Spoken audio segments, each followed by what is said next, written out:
As someone who, as Pat has mentioned, has recently done some work on the history of urban renewal in Boston in the period from 1950 to 1970, and who recently at the same time has been rereading Jane Jacobs' famous book on the death and life of American cities, several reflections have come to mind as a result of the interplay of these two things.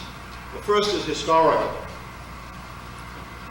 I think it was Samuel Johnson who observed that a dog who walked on his two hind legs was remarkable, not because he did it well, but because he did it at all.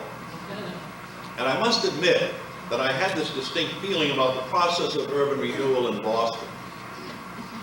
It's not so much that it didn't go well, but it's really amazing that it happened at all. And by way of reminder, the period right after World War II was a time when major urban renewal programs took place in almost every major American city. Chicago, Albany, Pittsburgh, Philadelphia, New Haven, many, many others. Most of these were the result of so-called pro-growth coalitions between traditional ethnic mayors and organized business associations. The alliance, for example, between Mayor David Lawrence down in Pittsburgh and the membership of the Allegheny Conference on Community Development is one example that readily comes to mind.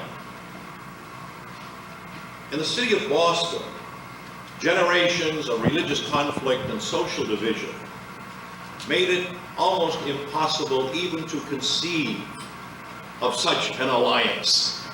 This was a city where political power and financial influence was split right down the middle.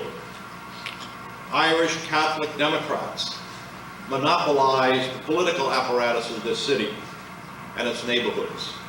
And Yankee Protestant Republicans, on the other hand, operated the banks and the brokerage houses in their downtown offices. As late as the mayoral campaign of 1949, James Michael Curley referred to his opponent that year, John B. Hines, as, quote, the Republican candidate from the State Street Wrecking Crew, and described such very distinguished figures as Robert Cutler and Stuart Rand and Henry Shattuck as, quote, the triumvirate of wealthy Back Bay Republicans who only wanted to elect Hines so that they could reduce tax assessments on their downtown business property. Now, this was hardly the kind of attitude to inspire a coalition between politics and business in Boston. And we're talking about a period now as late as 1950. So Boston, therefore, came into the process of urban renewal very late, when it involved dislocating thousands of lower-income residents in a neighborhood like the West End. The process became so thoroughly repulsive that it almost brought urban renewal in Boston to a complete halt. And it was at this point where the criticisms of Jane Jacobs were probably most acute, most accurate, and most devastating, in pointing out the ways in which Boston was in danger of destroying its distinctive, unique urban character in favor of a new, antiseptic, modernistic metropolis that had little in common with most of its people. I would like to be presumptuous enough to add something about urban renewal in Boston that I don't think is treated very much in this book, and that's understandable. It would be a different book if it were. It's the economic history of urban renewal in Boston, which is quite different and aside from the political history of it. But I'm going to mention this as a kind of supplement to what Professor O'Connor has said so well. I'm going to mention it because I think that it's to know what the underlying economic history of Boston's urban renewal was, is terribly important for Bostonians now. Last week, or a few weeks ago, I was talking to a very well-informed and very bright young Bostonian, and he had never heard of the events that I'm going to mention to you. So therefore, although I have written about them in another book, I'm going to repeat myself and try to put them in context and try to show how they're germane to the people problems that Professor O'Connor has mentioned so eloquently and truly are the important ones today. Now, I don't mean that Professor O'Connor has ignored the economics underlying Boston's urban renewal programs. He says, for instance, and this is just one of many mentions, a city whose occupations once revolved around the needs of import and export, commerce and trade, shipping and fishing, now became known for its health services and medical research, its tourism and higher education, its asset management and high-tech professional services.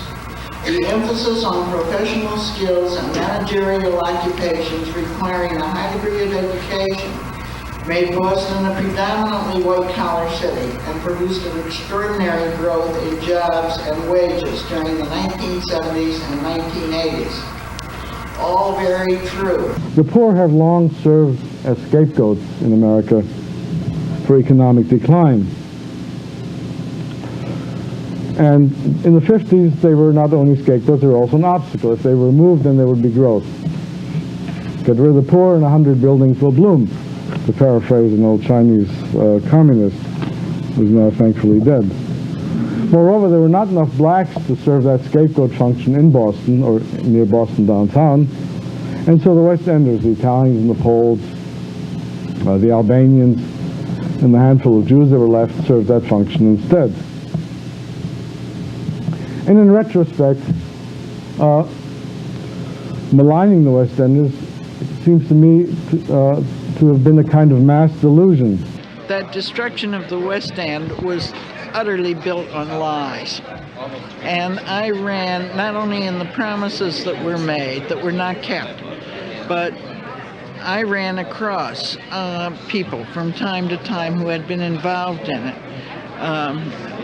An architect who was involved in that planning, Victor Gruen, you know? Certainly. He told me that it was a crime, the buildings that were torn down. He said they had beautiful workmanship in them, lots of them, and they were, it couldn't be reproduced now. He said, I almost wept to see what was going to come down. So I said, why did you cooperate in that? And he said, well, somebody was going to do it. It was going to be done, and it might as well be me, and I could do it better than other people. Then somebody else, another architect from Chicago, who had been employed in making a report on the West End and making photographs, told me, this was some years later, that they had to go into crawl space that nobody ever went into and take pictures to try to document that the place was dilapidated. Well, these were the kind of technical lies that the whole thing was built on. Nothing good comes out of building a plan on lies. In the urban renewal proposal that the city had to make to the federal government, what they did was to add on a piece of Scully Square. Exactly, right. In their statistics to show that there was crime in the West End, because the West End itself had very little crime. Well, not only did they add the piece on about crime, they also added a piece on it on a study that there was a lot of I forget what type of disease-ridden, the West End. Oh. And what they did was they went to a few rooming houses on the border of Scully Square where there were derelicts living, and they had this, a big part of their study was the West End was infested with some sort of disease or something. Which and is, alcoholism and vacancy rates. exactly. And things of that And they sort. used, like you say, so they really fooled the public and the world when they took the West End. Boston was celebrating that it had torn down the West End, an area that was officially judged to be detrimental, in quotes, to the health, safety, morals, and welfare of the inhabitants, to use the official jargon of that time. And Boston was celebrating also that it had relocated, in quotes, the West Enders from their slums, in quotes, into safe and sanitary housing, also in quotes, more of the jargon of the times, in order to replace them with a well-planned, high-income neighborhood, and it goes without saying, a high-income population. What Boston had actually done, however, was to tear down a vital, low-rent district occupied by hard-working, law-abiding, moderate-income and poor people who benefited from the low rents in the West End, from the central location, and from the relatives and familiar neighbors who were living around the corner. Moreover, Boston had in fact not relocated very many at all, since most West Enders had to relocate themselves, almost always at much higher rents, which cut further into tight family budgets, and in farther away areas, which in the transportation cut further into tight family budgets. The city had also brought about the destruction of neighborhood businesses, institutions, and of course the livelihoods of people involved in these. In many cases, as Marc Fried and his colleagues discovered later, the displacement and the destruction had produced depression among the ex-residents of the West End, premature deaths among the older folk who were lost outside the West End. One of the things that Lindemann had been studying was what he called the grief response, the way people reacted to the death of a partner or a child or whatever. We hadn't done much with grief, and so at one point somebody on the staff said, why don't we just ask people how they felt when they left the West End, and was it a loss? Did they feel sad? Questions of this sort. And we made up what the system we used. We'd ask these questions, and then we'd make up a series of codes and so forth. And one evening, the guy who was in charge of coding came to me, and he said, we can't code these questions. And I said, why not? He said, because none of the answers fit. And so he showed me a list of the answers that didn't fit. And I looked at them, and I practically burst into tears when I saw them. Mm-hmm. They were such sad responses. There was another staff member there, a woman, gave her these responses. She looked at them, and she literally burst into tears. Mm-hmm. Really just terribly sad. I still carry a brick around. I still have a brick from the house I lived in my apartment. I do too, believe me. I know. Yeah. Or I almost took the gas pipe, or things of this sort.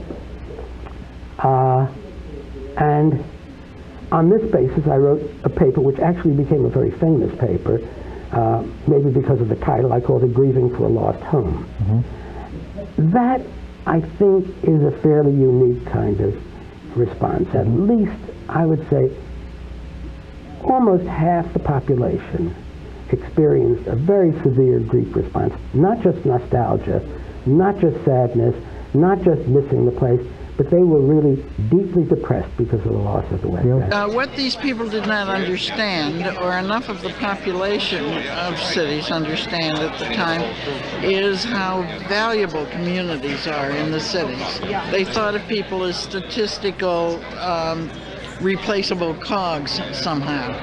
And they didn't understand how precious and how long a time it takes to grow a community. One of the things I tried to show was that there are places all over the world where working class populations, poor people, people who sort of work day to day for a living, lived in this kind of almost communal type of arrangement in which their neighbors were terribly important to them, in which the community was terribly important to them, in which they met one another at the same church, at the same clubs, at the same settlement houses, the same stores, and that after a while they really felt like a part of one another.